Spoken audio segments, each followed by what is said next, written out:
Have you ever felt like there's a war happening inside you, and you're fighting both sides? One part of you wants to break free, create the life you really want, build something meaningful, and the other part keeps telling you to stay safe, keep the peace. On the outside, people think you've got it all together, but on the inside, it's like you're stuck in a quiet battle. And every time you try to move forward, your own mind throws up roadblocks, distractions, excuses, guilt, until you start asking yourself, why do I hold myself back? In this video, I'm going to show you why this happens and how to end the war. And I'll do it by telling you the unbelievable true story of a Japanese soldier who kept fighting a war that was already over, because his story is your story too. So let's talk about something few people ever admit out loud. What if the war you feel raging inside you isn't even real? And what if the one thing keeping you trapped is the same thing that was supposed to protect you? Because Hiroo Onoda's story is not just history. It's a great analogy for why we stay stuck and how we finally come home. Let me take you back to the jungle. Hiroo Onoda was a second lieutenant in the Imperial Japanese Army. It was December of 1944. The war was tipping toward its bloody end. He was sent to Lubang Island in the Philippines with one mission: conduct guerrilla warfare, disrupt Allied operations, and above all else, never surrender. Under any circumstances, don't give up. Don't take your own life. Keep fighting until relieved. Then the bombs fell. Japan surrendered in August 1945. World War II was over, but Onoda never got the message. He and his small group of soldiers were cut off from command. So when leaflets rained from the sky proclaiming Japan has surrendered, he believed it was an elaborate trick from the enemy to smoke them out. Years passed. Onoda's fellow soldiers were captured, surrendered, or died. Yet, Hiroo remained alone. For 29 years, he survived in the jungles, setting traps, avoiding search parties, living every sunrise as though bullets might fly. Can you imagine that? 29 years, eating wild fruit, wearing the same uniform patched over and over again, clutching a rifle, utterly convinced that the war was still raging, while the world moved on without him. Ships passing through the Pacific sometimes reported shots fired from the jungle. The Japanese government and Onoda's family clung to the faint hope that Hiroo might still be alive. Teams went into the forest calling out to him, "The war is over, you can come home." But each time, he melted deeper into the shadows, because to him, those voices were nothing but a trap. Even when his own family journeyed to Lubang and called his name into the trees, he refused to answer, because in his mind, even the voices of those he loved most could be the enemy.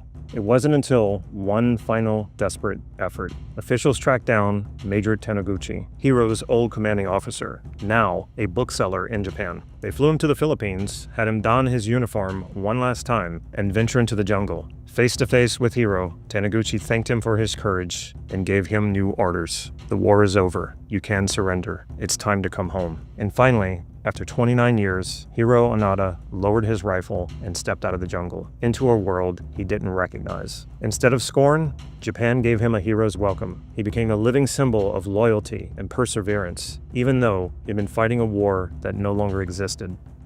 So what does this have to do with you? Because right now, somewhere inside you, there's a part of you still hiding in the jungle, still believing there's a war going on. Let me explain why. When you're young, you have experiences that shape the deepest corners of who you become. Moments of terror, shame, helplessness.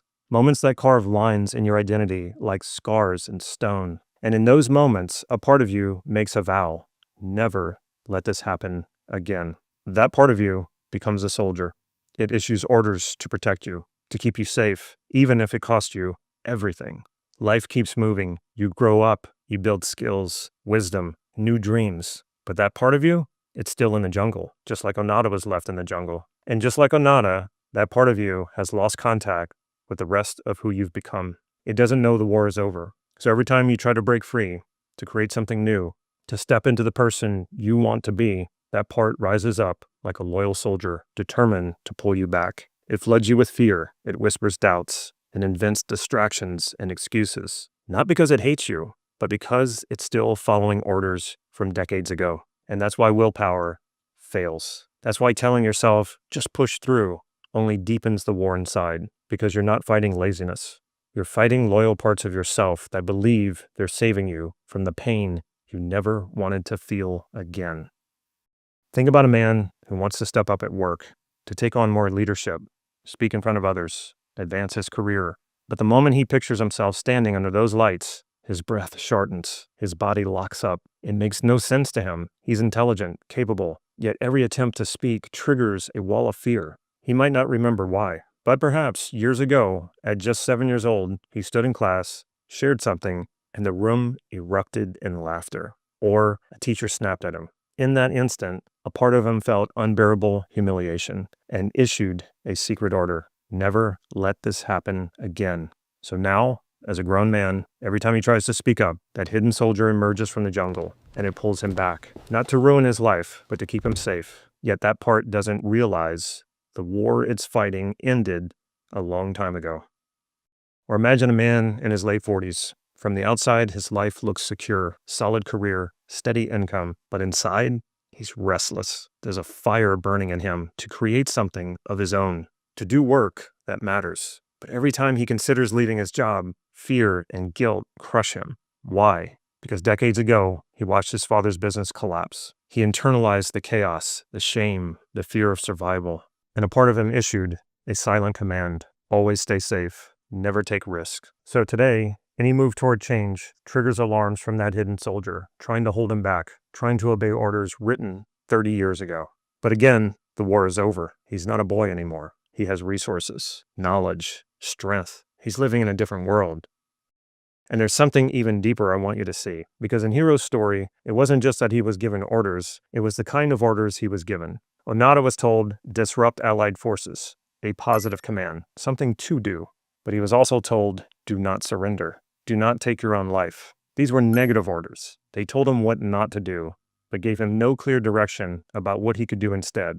So when people called out to him from the jungle, even his own family, Hiroo believed it was a trap, because his mind was locked onto those negative orders. The same thing happens inside us. When we're hurt, humiliated, or afraid, we issue ourselves negative commands like, never let this happen again. Don't ever make that mistake again. Don't ever let yourself feel that feeling again. These are what we call away from strategies. They only tell us what to avoid.